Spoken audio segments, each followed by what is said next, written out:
안녕하세요. 이번 영상은 풀비린내에 대하여 라는 수필을 공부하기 전 여러분들이 스스로 작품을 이해하기 위해 미리 생각하고 알아두어야 할 내용들로 구성한 디딤 영상입니다.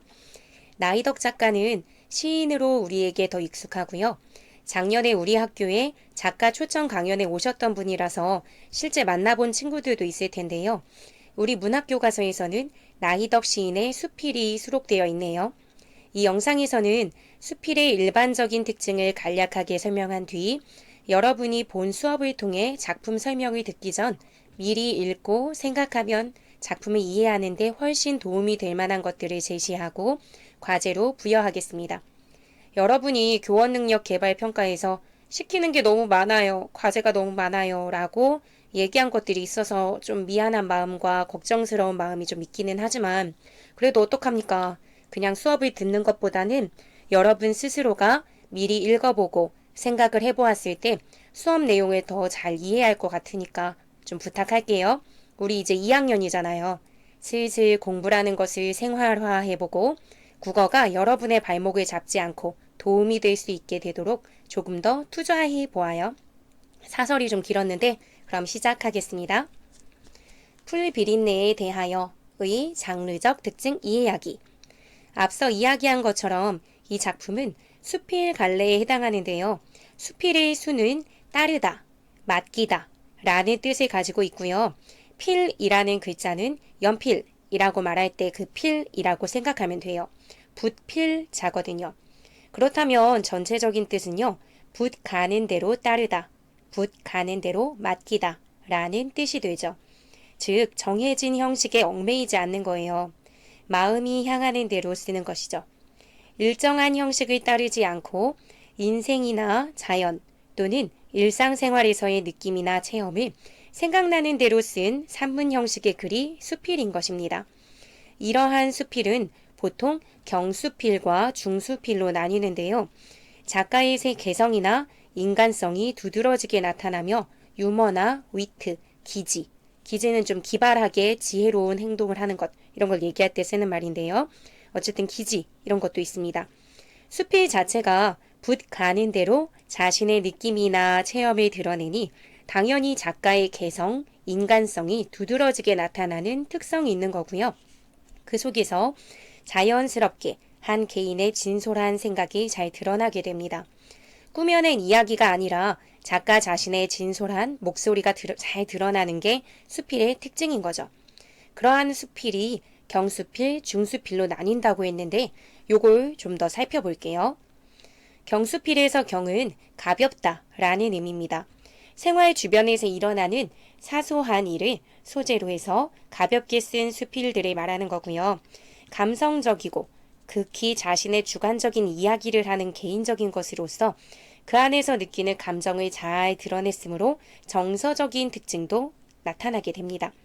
자기 주변의 여러 가지 일을 적다 보니 신변잡기적인 성격도 지니게 되고요. 그래서 보통 우리가 수필이라고 하면 경수필을 생각하면 됩니다.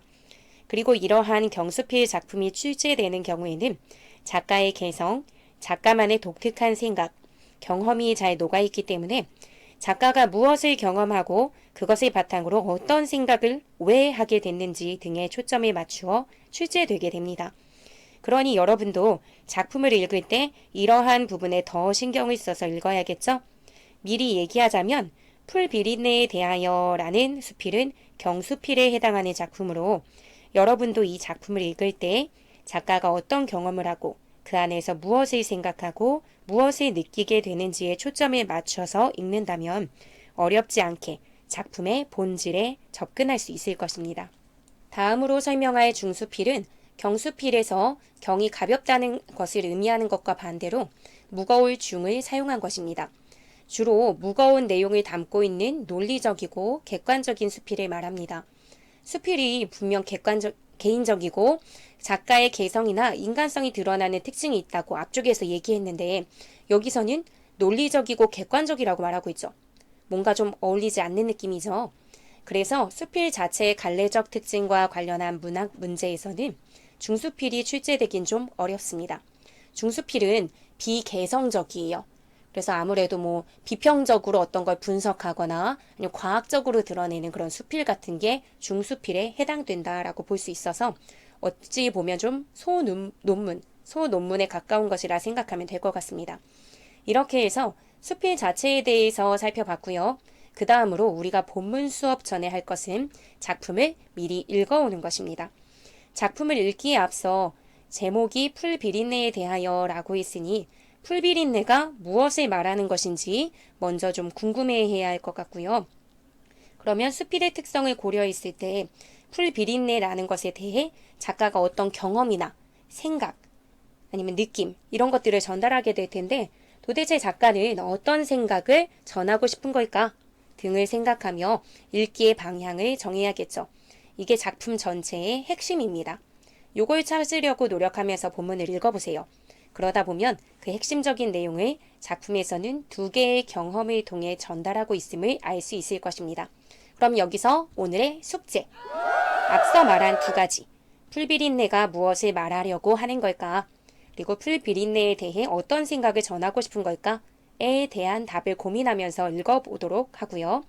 글쓴이가 어떤 경험을 했고 그에 따라 어떤 생각이나 느낌을 갖고 태도를 갖게 되었는지 등을 정리해 보세요. 완벽하게 정리할 필요는 없어요.